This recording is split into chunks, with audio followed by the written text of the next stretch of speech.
안녕하세요. 저는 순창제일고등학교 교사 염지혜. 네, 저는 전주고등학교 교사 조장일입니다. 다시 만나서 반갑습니다. 반갑습니다. 오늘 강의 주제는 대입을 부탁해 전북 진로진학 정보센터입니다. 구체적으로 어떤 내용을 설명해 주실 건가요? 오늘 설명해드릴 내용은 네. 우선 2025 대입 전형 기본 사항에 대해서 제가 말씀을 드리고요. 네. 학생부 교과 전형, 학생부 종합 전형, 수능 전형 말씀드리고 2028 대입 입시제도 개편안에 대해서 간략하게 말씀드리고 마지막으로 저희 전북 진로진학 정보센터 활용 방법에 대해서 안내드릴 예정입니다. 시작해볼까요? 네, 고고! 고고! 2025 대입 전형 기본 사항입니다. 우선 전국적으로 전체 모집 인원은 조금 감소했습니다. 하지만 전년도의 선발 기조를 그대로 유지할 예정입니다. 작년과 같이 또 사회 통합 전형은 모집 인원이 증가했습니다. 작년에 핫한 이슈였죠. 합격폭력 자율 반영되는데 내년부터는 의무 반영입니다. 저희가 이제 통합 교육 과정이지 않습니까? 맞습니다. 그래서 일부 대학들이 이제 선택 과목 필수 반영을 하고 있었는데요. 네. 폐지되는 대학이 증가했습니다. 큰 변화는 없지만 약간의 변화가 생기고 있네요. 네, 맞습니다. 모집 시기에 따른 대입 전형 분류는 어떻게 될까요, 선생님? 첫 번째로는 9월에 실시되는 수시 모집 전형, 12월 수능 이후에 실시되는 정시 모집 전형, 네. 2월에 추가 모집이 진행이 되는데요.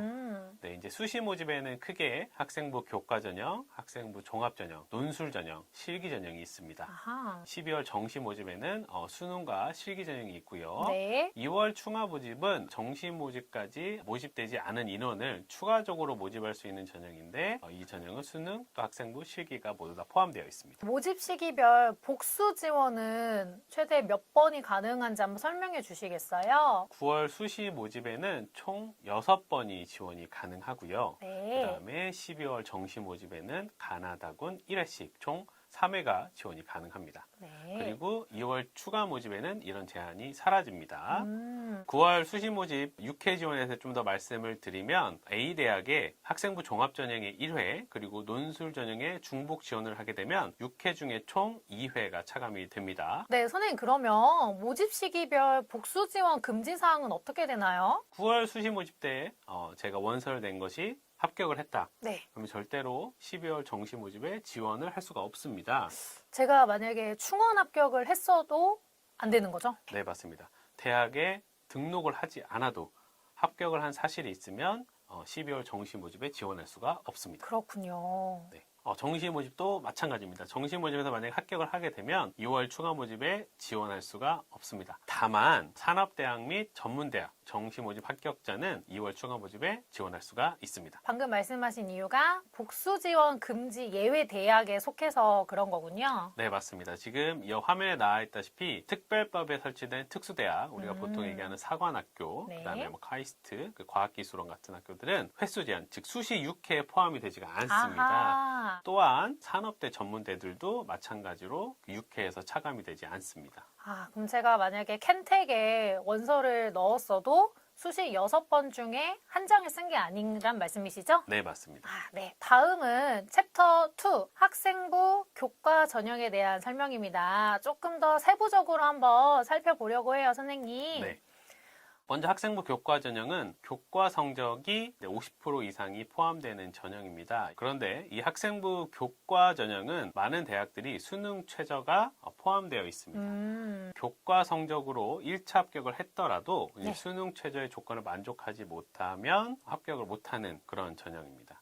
그럼 내신도 신경 쓰고 수능 준비도 일부 필요한 전형이 되겠네요. 네, 맞습니다. 그리고 요즘 좀 특정 학교들에서는 정성평가도 좀 고려를 하고 있다고 하더라고요. 맞죠? 네, 맞습니다. 이제 정량평가를 하다 보면 점수 차이가 좁거든요. 네. 경쟁률이 치열한 학교들은. 그 학생부 기록도 줄어들면서 추가적으로 정성평가를 포함시키고 있는 실정입니다. 일부 학교들이. 그래서 100% 정량평가가 아닌 정성평가가 늘어나고 있는 추세입니다. 학생부 교과 전형의 특징을 조금 더 살펴볼게요. 학생부 교과 전형은 정량평가가 50% 이상이 되는 전형을 학생부 교과 전형으로 분류를 합니다. 그리고 교과 성적을 기반으로 대학별로 계산식을 만들어서 정량 평가를 한다는 거죠. 두 번째로는 많은 대학들이 수능 최저 학력 기준이 포함되어 있습니다. 세 번째로는 학생부 종합 전형에 비해 교과 전형은 충원율이 좀 더 높은 전형입니다. 그리고 마지막으로 일부 대학은 서류 평가를 실시하고 있다라는 네, 맞습니다. 거죠. 네. 그 다음으로는 전국 모집 인원이 소폭 증가했고요. 그 다음에는 아까 수능 최저가 네. 교과 전형에 많이 걸려있다고 말씀드렸지 네. 않습니까? 수능 최저를 걸 때 수학은 미적분을 꼭 봐라. 자연계열학과는 과탐을 걸거나 네, 많이 해제가 됐습니다. 네, 그리고 아까 앞에서 말씀드렸다시피 정성평가 반영 대학이 증가를 하고 있고 그다음에 학교폭력 조치사항 반영하는 대학이 증가하고 있다라는 특징이 있네요. 네, 맞습니다. 네.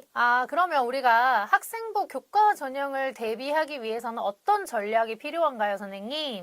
학생부 교과 전형은 정량평가 50%이기 때문에 교과 성적을 중요하게 봅니다. 그렇죠. 그래서- 내신 준비를 잘해야겠네요. 네, 맞습니다. 경쟁률이 치열한 학교들은 수능 최저가 대부분 걸려있기 때문에 네. 수능 최저도 같이 준비해야만 합니다. 요즘에는 학생부 교과 전형도 서류 면접 평가가 늘어나고 있는 추세이기 때문에 맞아요. 그러니까 성적만 신경 쓰는 게 아니고 생기부 전반적인 관리도 좀 필요하다는 말씀이시네요. 네, 맞습니다. 그러면 학생부 교과 전형은 전형 방법별로 분류나 특징이 좀 다르게 되어 있잖아요. 네, 우선 학생부 100이라는 것은 교과 100, 또 교과 플러스 비교과 네. 이렇게 나뉘어져 있는데 네. 이제 교과 100은 이제 교과 부분만 본다는 얘기입니다. 네. 그래서 이런 대학들은 대부분 수능 최저가 걸려 있고요. 네. 그리고 이제 비교과에 해당하는 출결하고 봉사를 추가하는 대학들이 있는데 사실은 이 비교과의 실질적인 영향은 굉장히 낮습니다. 사실 교과가 굉장히 큰 비중을 차지하고요. 네. 그 다음에 이제 학생부에다가 면접을 보는 교과 전형들이 있는데 네. 일괄 전형은 우선 서류 낸 모든 학생들을 면접을 보겠다는 얘기고요. 아하. 그 다음에 단계별 전형은 우선은 학생부로 어느 정도 뽑아놓고 면접을 보겠다라는 이야기입니다. 아하. 학생부 플러스 서류는 학생부 기록이 줄고 있고 이제 자소서도 다 폐지됐기 때문에 네. 교과 전형에서 정성평가를 일부 도입하는 학교들이 늘어나고 있는 또 추세입니다.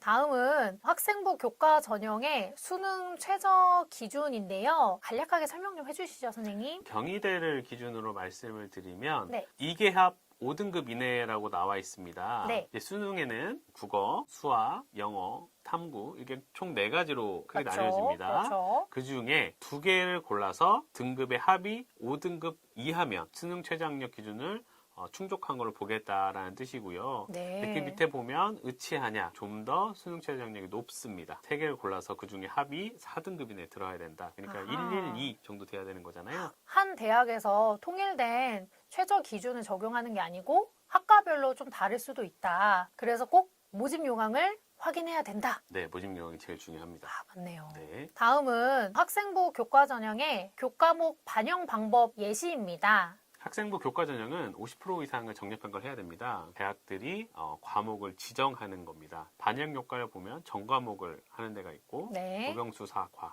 네. 반영하는 데가 있고 반영하는 계산식은 또 대학마다 다릅니다. 내가 어느 대학에서는 점수가 높지만 어느 대학에서는 점수가 낮을 수 있는 거기 때문에 대학별로 계산식을 확인해야만 합니다. 결국은 대학의 모집 요강을 확인해야 한다. 네, 맞습니다. 근데 이제 교과 전형에 진로 선택 과목도 이제 반영을 하잖아요. 각 대학별로. 네, 맞습니다. 대학별로 반영하는 정도가 좀 다르잖아요. 네. 그 부분 좀 설명 좀 부탁드릴게요. 진로 선택 과목은 9등급제가 아니고 절대평가이기 때문에 그렇죠. 두 과목을 반영한다는 것은 학생이 선택한 진로 선택 과목 중에 가장 높은 점수의 두 과목을 반영했다 이런 뜻입니다.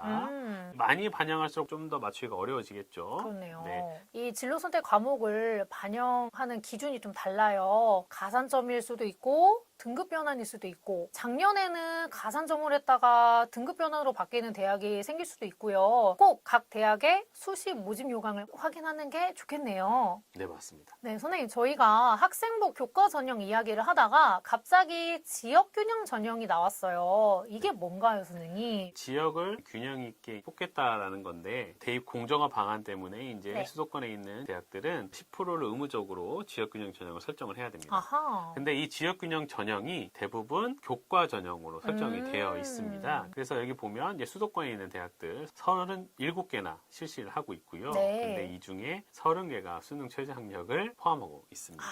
수능 준비를 반드시 해야겠네요. 네, 그리고 여기 보면 추천 인원 제한이라는 게 있잖아요. 네. 이게 뭐냐면 지역균형 전형이 대부분 학교장 추천으로 설정이 되어 있습니다. 네. 학교장 추천을 하는데 이제 추천 인원을 뭐 2명, 뭐 혹은 뭐 10명 그런 의미인데 추천 인원 제한이 지금은 좀 풀어지는 추세입니다. 아하.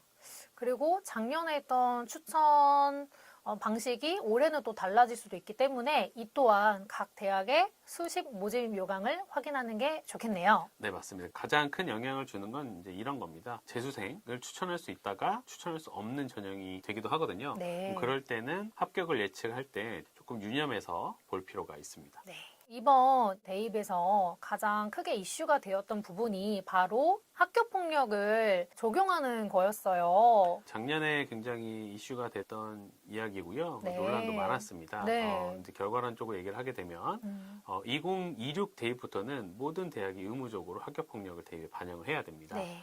2025 대입에도 거의 대부분의 대학들이 학교 폭력을 반영하고 있습니다. 네. 근데 이제 그 반영 방법은 아직 대학별로 좀 차이가 있습니다. 아, 그렇네요. 네, 감점을 하는 대학이 있고요. 아예 불합격 처리를 하는 대학도 있습니다. 그리고 대부분 학교장 추천 전형에서 지원이 불가한 대학들도 있습니다. 챕터 3. 학생부 종합전형입니다. 학생부 종합전형에는 어떤 특징이 있을까요? 학생부 교과 전형은 좀 더 정량 평가에 가까웠다면 학생부 종합 전형은 완벽하게 정성 평가입니다. 학교에서 얼마나 충실했는지 보고 평가를 해서 선발하겠다는 전형입니다. 그렇지만 예전에 비해 학생부 기록이 많이 줄어들었고 자소서도 폐지, 추천서도 폐지가 됐기 때문에 그쵸? 면접을 좀 더 활용하고 있는 추세입니다. 종합 전형에서도 이제 학교 폭력에 대한 반영이 이제 이루어지고 있고요. 그쵸? 교육과정 이수가 최근에 가장 이제 이슈였습니다. 이제 대학별로 이 학과에 들어오려면 이런 과목들을 이제 권장한다. 그래서 권장 이수 과목들을 발표를 했는데요. 이 과목을 이수한 거에 대해서 이제 평가에 반영하겠다라는 게 이제 작년에 가장 큰 이슈였습니다. 사실 학생부 종합전형은 그 학생이 학교에서 얼마나 충실했는가를 평가하는 전형이기 때문에 대부분의 대학이 수능 최저 학력 기준이 적용되지 않았었습니다. 네. 그렇지만 학생부가 간소화되면서 지금 학생부 종합전형에서도 수능 최저가 늘어나는 추세고 이번에 큰 변화를 갖는 대학이 이제 한양대입니다. 한양대는 원래 수능 최저가 없었지만 2025 대입부터는 수능 최저를 적용하고 있습니다. 학생부 종합전형은 어떻게 대비를 해야 될까요? 작년에는 교과 이수 과목이 큰 이슈였기 때문에 그렇죠. 내가 진학하고자 하는 계열을 고려해서 선택 과목을 이수를 해야 됐고요. 그 다음에 학교 생활에 충실해야 되고 그 그쵸. 기록이 학생부에 나타나기 때문에 이제 교과에서 알만한 활동을 해서 그리고 교과 혜택을 채워나가는 게 되게 중요하겠고요. 네. 그 다음에 이제 창체에서도 교과에서 했던 것들을 이제 연계하고 심화하는 활동이 추가적으로 이루어져서 학생부 기록이 돼야 되겠고요. 네. 대학을 지원을 할 때 내가 이수한 교육과정을 바탕으로 그 계열에 맞는 대학들을 선택을 해야 되겠고요. 모든 대학들이 학생부 종합전형 가이드북을 매년 발표를 하고 있습니다. 네. 그 가이드북이 굉장히 자세하거든요. 내가 원하는 대학에 있는 가이드북을 한번 쭉 읽어보면서 어떻게 준비해야 되는지를 가이드 삼아서 확인해 보면 되겠습니다. 학생부 종합전형 전공 가이드북은 각 대학의 입학처에 업로드가 되고 있으니까요. 한번 들어가서 확인해 보면 좋겠네요. 네, 맞습니다. 다음은 수도권 소재 대학 학종 유형별 전형 요소가 있는데 이 부분을 좀 간략하게 설명해 주세요, 선생님. 아까 말씀드렸다시피 학생부 종합전형은 사실은 수능 최저 학력 기준이 대부분 없었습니다. 많지 않았는데 네. 오른쪽에 보면 한양대 추천형이 학종으로 뽑는데 이게 수능 최저 학력 기준이 있습니다. 한양대가 원래는 학종을 전부 다 수능 최저 없이 뽑았었어요. 그렇죠. 근데 이거를 추천형, 서류형, 면접형으로 나누면서 추천형에만 수능 최저 학력 기준을 포함시켜 놓았습니다. 그리고 여기 빨간색은 면접을 보는 대학이니까요. 한번 참고해 보시면 좋을 것 같습니다. 다음은 학생부 종합전형 평가 요소와 항목 변화가 조금 생겼어요. 그 부분을 좀 간략하게 설명해 주시겠어요? 대학별로 평가 요소가 다 다릅니다. 그렇죠. 네, 확인해 보셔야 되는데 그동안 대부분의 대학은 보통은 평가 요소가 4가지로 나뉘어져 있었습니다. 그렇죠. 5개 대학이 또 공동 연구를 해서 평가 요소를 이제 4가지에서 이제 3가지로 줄였습니다. 그게 이제 학업 역량, 네. 그다음에 진로 역량, 네. 이제 공동체 역량입니다. 음. 이제 가이드라인이라고 생각하시면 될 것 같아요. 그렇죠. 다음은 반영 비율 좀 사례를 갖고 와봤는데요. 비율을 보면 학교에서 추구하는 바를 알 수가 있습니다. 고려대부터 볼게요. 고려대는 학종으로 전형이 2개가 있습니다. 네. 계열 적합형하고 학업 우수형이 있는데 보시면 아시겠지만 학업 우수형은 학업 역량이 더 높습니다. 아, 그렇네요. 네, 그래서 이제 학업 우수형은 좀 더 이제 교과의 성적이 좋은 아이들이 와라라는 얘기를 하고 있는 것 같고요. 그다음에 이제 경희대를 좀 보면 네. 진로 역량이 월등하게 높습니다. 그렇네요. 네, 그래서 경희대는 이제 진로 역량을 좀 신경을 쓰는 학교다라고 볼 수가 있고 밑에 보면 서강대가 있습니다. 네. 서강대를 보면 학업 역량이 50입니다. 서강대도 마찬가지로 학업 역량을 굉장히 강조하는 학교구나라고 볼 수 있거든요. 네. 그래서 이제 이런 것들을 보고 교과 이수 과목을 보고 대학과 과를 선택하면 될 것 같습니다. 아, 그렇네요. 네, 그러면 우리가 계열별 주요 권장 과목이 이제 평가 요소로 들어왔는데요. 우선 서울대학교를 예시로 본다면 이제 인문에서 경제학부와 농경제사회학부는 권장 과목으로 미적분과 확률 통계를 들고 있습니다. 네. 학종을 준비하는 학생이라면 내가 가고 싶은 대학에서 어떤 권장 과목을 제시하는지를 한번 확인해 볼 필요가 있고요. 네, 선생님께서 말씀하신 것처럼 각 대학에서 안내하는 권장 과목을 꼭 확인을 해서 과목을 선택할 때 조심하면 좋을 것 같습니다. 대학별로 사실 면접 유형이 좀 다르잖아요. 면접이 이제 크게 2가지가 있습니다. 학생부 기반 면접과 재시문 면접이 있는데 이제 학생부 기반 면접은 생기부에 나와 있는 내용을 기반으로 질문이 나가는 거고요. 재시문 기반 면접은 학교에서 문제를 냅니다. 생각할 네. 시간을 주고 그 문제에 대한 답을 하는 거죠. 사실은 재시문 면접이 학생들 입장에서 접근하기가 어렵죠. 그렇네요. 네, 하지만 대부분의 면접은 학생부 기반입니다.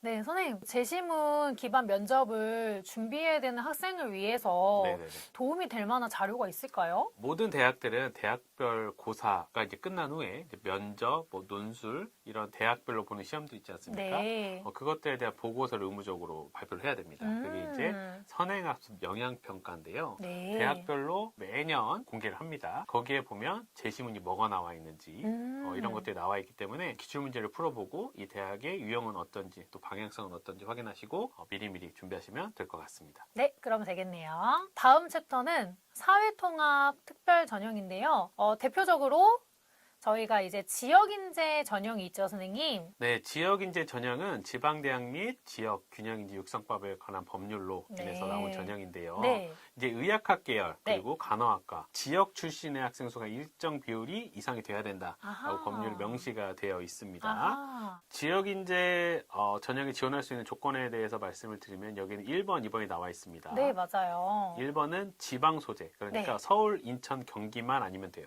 네. 서울, 인천, 경기가 아닌 중학교에서 모든 과정을 이수하고 두 번째로는 해당 지방대학이 소재한 지역의 고등학교에서 모든 과정을 이수해야 됩니다. 어허. 근데 이게 좀 나뉩니다. 네. 2024년도 3월에 고1에 입학하는 학생까지는 2번만 만족하면 됩니다. 하지만 이제 그 밑에 학생들은 네. 중학교까지 지방에서 나와야지만 지역인재 전형에 지원할 수가 있습니다. 그렇다고 해서 반드시 중학교를 우리 전북 지역 중학교일 필요는 없잖아요. 네, 맞습니다. 지방, 그러니까 서울, 인천, 경기만 아니면 됩니다. 네, 지방에 있는 중학교면 된다는 말씀이시죠? 네네네네. 네, 알겠습니다. 다음은 농어촌 특별 전형인데요. 농어촌 특별 전형은 이제 농어촌 아이들이 지원할 수 있는 전형인데요. 이제 대부분의 학교들은 농어촌 전형에서 수능 최저가 없습니다. 네, 역시나 의건, 보건 계열은 걸려 있는 대학들이 있고요. 서울권에서 이제 정시 모집을 농어촌 특별 전형을 뽑는 대학들이 증가하고 있습니다. 네, 전환을 많이 하더라고요. 네, 수시에서 정시로 많이 전환을 하고 있고요. 네. 경쟁률은 높지만 네. 그래도 지원자 풀이 한정되어 있기 때문에 농어촌 특별 전형을 적극적으로 전략적으로 노리는 게 필요할 거라 생각이 됩니다. 그러면 농어촌 특별 전형을 지원하려면 어떤 자격을 맞춰야 될까요? 네, 농어촌 특별 전형의 자격은 유형 1과 유형 2가 있습니다. 본인이 중고 6년을 이제 농어촌에서 나와야 되고요. 그리고 부모와 주소지도 농어촌에 돼 있어야만 하고요. 아하. 유형 2는 학생만 초중고 12년을 농어촌에서 보내면 네. 이 지원 자격이 주어지는데 사실은 이 지원 자격을 선택하는 거는 대학 대학의 몫입니다. 대학마다 이게 다를 수 있고요. 네. 대학의 모집력을 꼭 확인하시고 지원 자격이 되는지 확인하시길 바랍니다. 대학 수학 능력 시험의 이해인데요. 성적표 예시를 보여주면 이렇게 나옵니다. 등급은 주로 수시 최저 기준을 활용하는 거고요. 100분위 표준 점수는 정시에 이제 활용이 되는데 조금 더 구체적으로 한번 이 점수에 대해서 한번 설명해 주세요, 선생님. 네, 수능 점수에 대해서 간략하게 설명드리면 원점수는 실제로 이제 자기가 맞은 점수입니다. 근데 네. 그 점수는 성적표에 나오지 않고요. 그렇죠. 표준 점수는 이제 제가 맞은 점수를 서열화해서 네. 서열을 기준으로 변환을 하는 겁니다. 100분위는 조심해야 될 게 우리가 네. 등급은 숫자가 낮을수록 잘하는 거지만 그렇죠. 100분위 숫자가 높을수록 잘하는 겁니다. 아하. 그래서 제가 만약에 100분위가 70%다. 네. 그 얘기는 나보다 낮은 점수를 맞은 학생이 70%가 있다라고 생각하시면 될 것 같고요. 그다음에 등급은 우리가 이제 알다시피 이제 4%, 7% 이걸 가지고 네. 끊어서 등급을 매기는 겁니다. 아하, 네, 알겠습니다. 이 수능이 어떻게 대입에서 활용되고 있는지 조금 더 설명을 해주세요. 네, 이제 수능에 대해서 말씀드리겠습니다. 우선은 이제 수능을 가장 먼저 활용하는 거는 이제 수시에서의 최저죠. 그래서 네, 이제 맞아요. 내가 이제 수시로 대학을 가는데 그 대학에서 수능 최저를 요구한다. 그럼 아까 말씀드렸다시피 등급을 맞춰야 하기 때문에 그렇죠. 그래서 이제 그런 부분들을 확인하시고 수능도 준비하셔야 되고요. 네. 수시를 대학을 잡을 때 수능에서 이 정도 대학을 갈 수 있다라고 생각을 하면 이제 그 밑에 대학들은 수시를 안 쓰는 게 맞겠죠. 그렇죠. 그래서 이제 우리가 보통 수시의 기준을 잡을 때 그 학생이 이제 모의고사 점수를 가지고 기준을 많이 잡습니다. 그렇죠. 교과 성적이 네. 아닌 수능 성적으로 잡아라. 네, 맞습니다. 지금 현 수능 체제에서는 영역별로 이제 유불리가 좀 있습니다. 그렇죠. 과목 선택에 따른 지원 전략을 고민해서 선택을 해야 되는 거고, 그 다음에 또 대학별로 산출 방식이 너무나 많이 다릅니다. 다르죠. 네, 교과도 그랬잖아요. 교과도 맞아요. 조금 달랐는데 음. 수능도 정말 천차만별이거든요. 네. 그래서 대학별로 내 점수가 정말 유리할 수도 있고 불리할 수도 있기 때문에 맞습니다. 그 환산 점수를 가지고 유불리를 판별하는 게 좋을 것 같습니다. 네, 알겠습니다.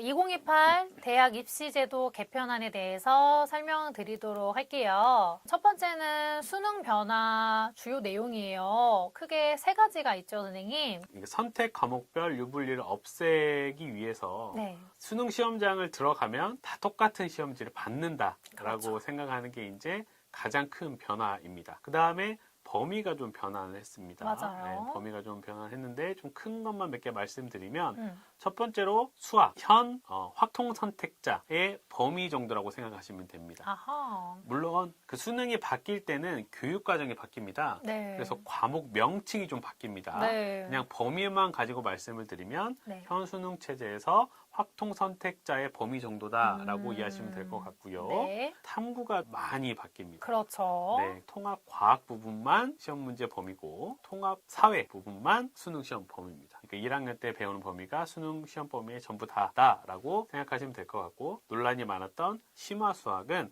수능에서 제외하기로 결정이 됐습니다. 네. 그리고 등급은 똑같이 9등급제로 유지가 됩니다. 내신에서 조금 어떤 변화가 있는지 살펴볼까요? 내신에서 가장 큰 변화는 9등급에서 이제 5등급제로 변화를 하게 그렇죠. 됩니다. 네, 이 부분이 이제 굉장히 많은 논란을 안고 있는데요. 그렇죠. 그냥 쉽게 생각하면 현 9등급 체제에서는 2등급이었는데 그 네. 대부분이 1등급으로 바뀝니다. 그렇게 되면 점수 차이가 굉장히 촘촘해지겠죠? 더 촘촘해지겠네요. 네, 더 촘촘해질 겁니다. 그 촘촘한 것을 대학에서 이제 변별하고 보완을 하기 위해서 네. 이제 아까 말씀드렸다시피 이제 수능 최저가 좀 더 늘어나거나 혹은 이제 다른 방식 면접이나 이런 방식으로 보완을 할 것 같다는 예상이고요. 표준 편차가 좀 사라졌습니다. 네. 성적표에 나오던 표준 편차가 사라져서 이 표준 편차를 가지고 사실은 고급 유형을 조금 구분을 했는데 네. 그런 부분들이 조금 어려워진다라고 아하. 볼 수 있겠고요. 네. 2028 대입 개편안이 나오기 전에는 쉽게 말하면 1학년 때 배우는 과목 말고는 전부 다 절대평가였습니다. 맞아요. 근데 이제 그게 뒤집어지면서 모든 과목이 등급이 5등급제로 표기가 됩니다. 그렇죠. 다만 사회과학 9개 과목, 융합 선택 과목만 절대평가로 하고 나머지는 전부 다 이제 5등급 체제가 된다라는 거 볼 수 있는 가장 큰 변화입니다. 그러니까요. 네. 많이 좀 달라질 것 같습니다. 네, 많이 달라질 것 같습니다. 네. 이제는 이제 마지막 챕터입니다. 가장 중요한 챕터이기도 합니다. 가장 중요합니다. 네, 가장 중요합니다. 이걸 위해 달려왔어요. 네, 맞습니다. 사실은 제가 쭉 간략하게 설명을 했지만 대입은 굉장히 많은 정보들이 존재하고 맞아요. 그것들을 또 정리하고 그리고 받아들이는 데는 굉장한 노력이 필요하거든요. 맞습니다. 그런 부분들을 우리 교육청이 그렇죠. 네, 도와드려야 됩니다. 그 중심이 어디다? 진로 진학 정보 센터다. 네, 맞습니다. 우리 전라북도 학생들은 얼마든지 원하면 모든 정보를 받아갈 수 있는 그런 활용 방법에 대해서 우리가 설명해 보도록 하겠습니다. 네, 맞습니다. 먼저 온라인 상담입니다. 저희 24시간 상시 온라인 상담을 하고 있어요. 전북 진로진학 상담을 검색하시면 화면에 보이는 네이버 밴드가 보일 거예요. 여기에 이제 가입을 하셔가지고 궁금한 거 있을 때마다 글을 남기시면은 우리 전북에서 대입 전문가 선생님들께서 답변을 달아주십니다. 매일매일 달아주세요. 네, 정말. 매일매일. 네. 주말도 달아주십니다. 여기 몇 명이 가입돼 있죠? 여기 지금 저희 한 8,000명 넘게 거의 9,000명에 육박하는 회원들이 가입되어 있습니다. 그만큼 대입에 대한 정보에 목마른 분들이 많다는 뜻이겠죠? 네, 맞습니다. 네. 그래서 매번 와서 상담을 받을 수는 없잖아요. 맞아요. 네, 편안하게 글 올리시고 답변 받아보시면 될 것 네, 같습니다. 정보 얻으시면 좋을 것 같습니다. 두 번째입니다. 실제로 얼굴 보고 직접 선생님한테 상담을 받고 싶다. 어떻게 받으면 되나요? 그럼 바로 저희 권역별 대입 대면 상담을 활용하시면 좋은데요. 전주, 군산, 익산, 정읍, 남원, 김제 이 6개의 권역 지원청에서 연중 상담을 운영하고 있습니다. 근데 물론 직접 와서 상담을 받으면 좋겠지만 그게 좀 어려울 수도 있잖아요. 그래서 그 부분을 보완하기 위해서 저희는 화상 상담도 진행을 하고 있습니다. 뭘로요? 줌을 통해서 네. 진행하고 있고요. 네. 혹시 근데 학부모이나 학생들이 줌 사용법이 익숙하지 않을 수 있잖아요. 네. 네. 그걸 위해서 저희 진로진학 홈페이지에 들어오시면 그 줌 화상 상담 이용 방법에 대해서도 저희가 안내 글을 올리고 있고요. 그다음에 저희가 상담 신청하신 분들에게 카톡으로 화상 상담 참여 방법을 전달해드리고 있습니다. 그러니까 걱정 없이 편안하게 신청하시면 되겠습니다. 고3 학생들은 수시, 정시 집중 상담이 필요할 수 있잖아요. 네. 그래서 이 집중 상담도 저희가 운영하고 있고요. 또한 저희는 고등학생만 위한 상담을 하는 게 아니고 예비 고1, 즉 중3을 위한 상담도 실시하고 있습니다. 실제로 초등학교 학부모님도 상담 온 적이 있잖아요. 맞아요. 네. 벌써 미래를 그리고 초등학생임에도 상담을 받으러 오신 학부모님도 네. 있더라고요. 저희가 초등학교 학부모님도 환영합니다. 맞습니다. 네. 자, 뿐만 아니라 저희는 그 농어촌에선 특히 이 상담 받으러 오는 게 좀 힘들 수도 있기 때문에 저희는 직접 농어촌 지역으로 찾아가서 이동 진학 상담실을 운영하고 있습니다. 정말 많네요. 정말 많죠. 네. 이제 우리가 상담은 이렇게 받으면 될 것 같고요. 네. 그 다음에 이제 우리가 사실 대학의 또 이야기도 듣고 싶잖아요. 맞아요. 네. 그 설명회는 또 어떻게 진행되고 있나요? 네, 저희가 이제 대학 설명회는 4월에서 6월, 즉 수시 원서 접수가 시작되기 전에 좀 집중적으로 진행을 하고 있는데요. 가장 중요한 전북 지역 6개 대학부터 성균관대, 서울대 특수대, 이공계 특성화대, 고려대, 연세대까지 최대한 다양한 대학의 설명회를 준비하려고 노력하고 있습니다. 우리가 설명회에서 모든 대학을 모실 수는 없잖아요. 그렇죠. 공간적, 네. 시간적 제약 때문에 이 네네. 모든 대학을 저희가 설명회를 진행을 할 수 없기 때문에 대신 저희는 7월에 박람회를 운영하고 있는데요. 일명 대학 입시정보 박람회입니다. 작년 기준 75개 대학이 참여를 했어요. 와. 그래서 이곳에 정말 많은 학생과 학부모님이 오셔가지고 본인이 관심 있어 하는 대학의 정보를 획득하고 아주 유익한 시간이 되었다는 이야기를 많이 들었습니다. 네, 정말 많이 와주셨어요. 맞아요. 네, 그래서 네, 네. 올해도 박람회를 운영할 계획이니까요. 참여해 주시면 좋겠습니다. 많이 와주세요. 네, 이 기회를 놓치지 않으시면 좋겠습니다. 그러면 우리가 대학 설명회만 진행하나요? 아니죠. 네, 저희는 다양한 주제를 가지고 설명회를 진행하고 있는데요. 수능학습법이 궁금한 친구들을 위해 수능학습 전략 설명회, 그리고 고3만 대입 대상이 아니잖아요. 그렇죠. 고1, 2도 사실은 대입을 준비하는 학년입니다. 네. 그분들을 위한 입시 설명회, 그 다음에 의학학을 좀 더 집중적으로 듣고 싶은 학생들을 위한 의학학 계열 설명회, 그리고 수시, 정시 설명회는 이제 수시와 정시를 앞둔 학생, 학부모에게 아주 유익한 정보를 주기 위해서 유능한 강사분을 모셔가지고 설명회를 진행하고 있고요. 또한 예체능 계열 학생들을 위한 입시 설명회도 진행을 하고 있고요. 각 학교에 찾아가서 설명회를 찾아가는 작은 입시 설명회도 있습니다. 본인이 원하는 다양한 설명회 찾아서 들으시면 대입 전략을 세우는데 정말 큰 도움이 될 것 같습니다. 맞습니다. 네. 설명회도 정말 많고 그리고 상담도 정말 많고 그럼 이런 것들을 사실 다 기억할 수는 없잖아요. 맞아요. 그런 거를 학생 학부모는 어떻게 알고 접근해야 될까요? 저희가 정말 1년 동안 다양한 프로그램인데요. 이거를 학생과 학부모님이 편하게 알 수 있도록 홈페이지를 운영하고 있습니다. 네, 저희 검색 포털에 전북 진로 진학을 검색하시면 그 화면에 보이는 것과 같은 홈페이지를 들어올 수가 있으신데요. 저희가 공지사항에 행사에 대한 안내사항을 올리고 있고요. 상담 신청도 이 홈페이지에서 할 수 있고요. 그다음에 때론 사전 신청이 필요한 설명회가 있어요. 네네네. 그 설명회 신청도 이 홈페이지에서 하실 수가 있습니다. 대입에 대한 관심이 있으신 분들은 저희 홈페이지를 정말 자주 찾아오시면 좋을 것 같아요. 네, 맞습니다. 저희가 행사가 있으면 이 화면에다가 이렇게 띄워놓습니다. 늦어도 2, 3주 전에 띄워놓기 때문에 맞아요. 주기적으로 홈페이지를 확인하시고 저희가 이제 제공하는 설명회나 이런 것들에 참여하시면 될 것 같습니다. 그러면 대입을 완전 정복할 수 있을 것입니다. 네, 네. 정말 충분할 겁니다. 네, 지금 저희가 영상을 찍고 있잖아요. 맞아요. 네, 수시로 우리가 대입 정보를 요약된 거를 듣고 싶고 저희가 받고 싶잖아요. 맞습니다. 그래서 저희 전라북도에 정말 내노라 하는 음, 수많은 강사님들을 모시고 우리가 이렇게 영상을 찍고 있습니다. 맞습니다. 그래서 수시로 영상을 보고 대입을 알아갈 수 있게. 이 영상 강의가 어디에 올라가 있죠? 유튜브에 들어가셔서 전북특별자치도 교육청을 검색하시면 전북교육대입정보TV에서 확인할 수 있고요. 아니면 아까 말씀드렸던 저희 홈페이지에 들어오셔도 동일한 영상을 확인할 수 있습니다.